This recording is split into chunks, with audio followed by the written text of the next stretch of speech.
Simply put, what Israel is doing is genocidal against the Palestinian people. It is war crimes by the killing of civilians, knowing that civilian targets are being hit by them. And Israel has become more and more isolated, both in legal and in global opinion.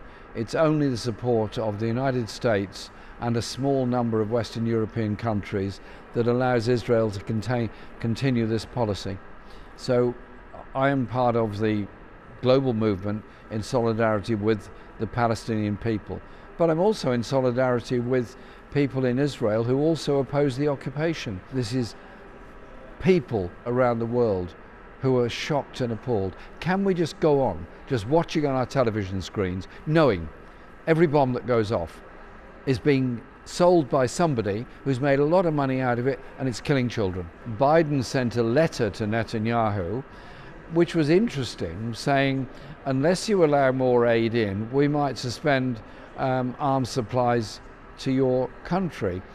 Immediately, Israel, in the previous day, had allowed, I think, 30 trucks into Gaza, suddenly allowed 500 trucks into Gaza for one day, and then cut back again. And so they're using food supply as a weapon of war, which is illegal within, in terms of ICJ genocidal conventions. And so it shows that even Joe Biden recognizes that what they're doing in starving the people of Gaza and denying them medicines is wrong.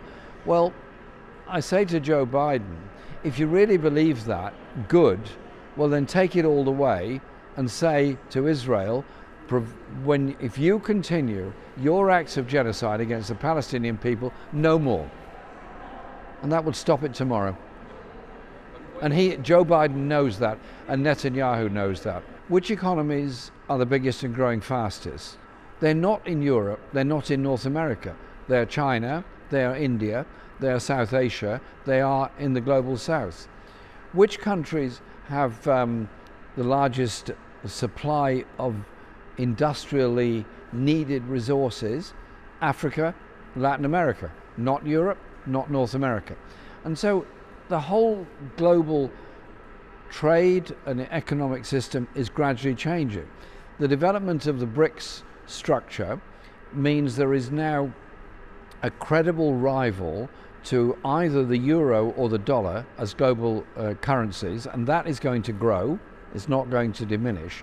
And so I think we need to stop talking about European and American leadership of the world and start talking much more about cooperation around the world.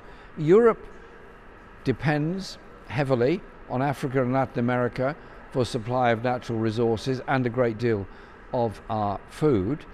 And the countries of the global south do not depend on Europe in the same way for the supply of technology, because technology advances have often moved away from Europe towards India, China, Korea, and increasingly to the global south. So we're seeing a bit of a very big rebalance going on at the moment. Yet the political power of the big financial institutions, of the biggest companies, of Elon Musk and so on, is very much rooted in North America and Europe. And this is where the issues are going to arise for the future. The hostility of the global south towards Europe and North America for its domination is likely to grow. So that's why I think we need to change our approach and change our attitudes towards the rest of the world. And the hostility towards migrants and refugees is growing and serious and horrible in Western Europe, but it's also not gone without notice in other parts of the world how hostile Europe is perceived to be. I don't want that to be the case. I want us to change our attitudes and recognize the interdependence of all of us in this world. Because the big issue, the big, huge issue, is of course the environment and natural world. And global warming is not restricted to one country or one continent. Rising sea levels don't stop at national borders. We're all dependent on each other's attitudes towards the environment. That's why global cooperation and the importance of an effective and reformed United Nations, to me, are important. This is Donald Trump, This is Kurt Wilders, this is Nigel Farage and others, which come up with the instant solutions that somehow or other your shortage of healthcare, your shortage of teachers, the fact your children are in an oversized class in some countries is the fault of migrants. No, it's not.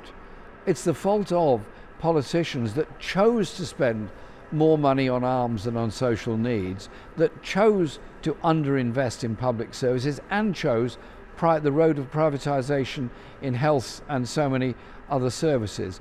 It's political choices that have made these issues a problem, and it is very dishonest to blame this on migrants who generally do not claim as many benefits as other people, actually work more likely than not work, and also make a huge economic contribution to Western Europe when every country is actually experiencing a falling population and lowering birth rates. And so if we are to maintain the services that we've become accustomed to and want in Western Europe, then there's got to be somebody there to do that work. And so I think we need to have a more sensible discussion about this. Blaming refugees and migrants doesn't cut it. Well, Brexit happened in Britain. I wanted us to remain in the EU, but to reform the EU into a more egalitarian economic model than it is. The referendum gave the result it did. Many of those people that voted no because they were so angry at deindustrialisation of their communities, particularly in the English Midlands and the English North East and North West. Boris Johnson forced through Parliament a Brexit deal that was ludicrous and ridiculous, which has actually damaged Britain's ability to trade with the rest of Europe, made travel much more difficult, and I hope that we will develop a more sensible trading relationship with Europe as a whole. I don't think Britain is going to go back into the European Union, but I do think there has to be an understanding there's going to have to be a better trade relationship. I am one that wants to see unity of peoples and international cooperation, and I obviously work with left parties and friends. That's why I'm here today in Madrid. It's why I was in Slovenia this week, and I work with those people all across Europe. In or out of the European Union, we need that unity of unions, of workers and progressive parties, be they in Turkey, in the EU, in Britain or anywhere else, because the future of the world doesn't depend on national populism, isolation and the ability to wave a flag. It depends on our ability to deal with the environmental and economic crisis and the crisis of injustice around the world.